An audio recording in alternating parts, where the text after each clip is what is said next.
In more pressing news, as we've been covering on this show for some time, central bank digital currencies are a rising trend on the global financial stage.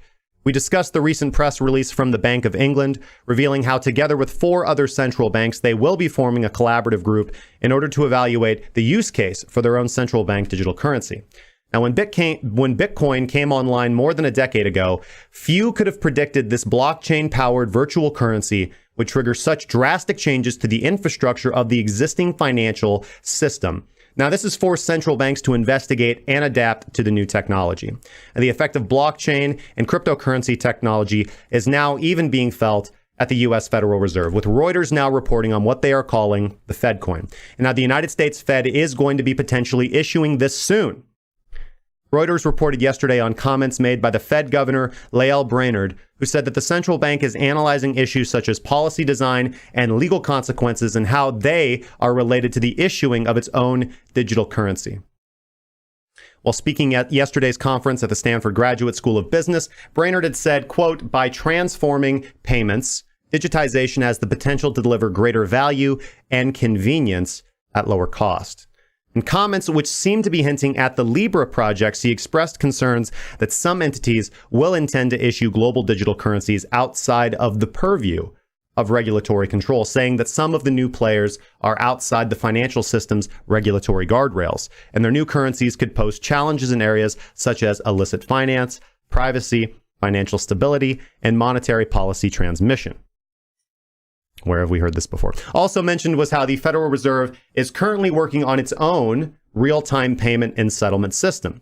It is said the Fed is now reviewing 200 comment letters that touch upon the proposed structure and objective of the digital service. Fed Governor Brainard also stated that the central bank is conducting research and experimentation related to distributed ledger technologies and their potential use case for digital currencies, including the potential for a CBDC. Now, it wasn't long ago, as early as 2018, when the US Fed claimed that there was no point in issuing its own digital currency. Ironic that Governor Brainard was among some of the officials who publicly asserted the Fed's stance against the trend of digital currencies. Now, back then, CBDCs were already a talking point on the global stage, with the Bank of England and the Bank of Russia being 2 early central banks to endorse the idea of digitizing the dollar. Now it would appear the Fed is in a rush to adopt that same concept, especially after 2019 saw the rapid development of the People's Bank of China of their own intentions to launch a CBDC of their own, the digital yuan. Now, on this particular topic, she stated yesterday that given the dollar's important role, it was essential that the Fed remain on the frontier of research and policy development regarding central bank digital currencies. Now, while other sovereign nations developing digital currency is one threat to the United States, the other is coming from corporate coins such as Facebook's Libra, which could undermine the existing central banking system on a global level, not to mention Bitcoin itself.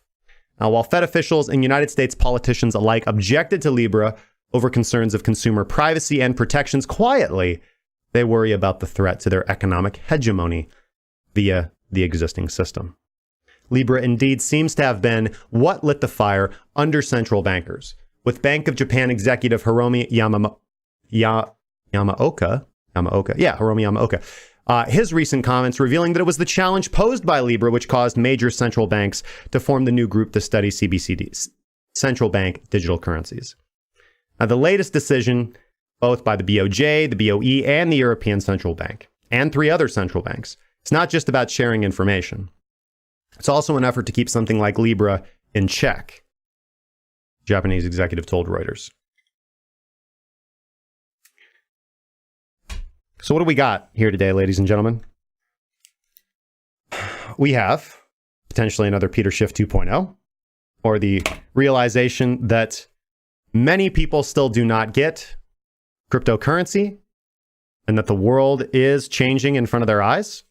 And we have a new group, not a new group, but I'd say a new cohort of individuals that see this change, saw it over a decade ago, and are here to carpe diem on the advances of the world.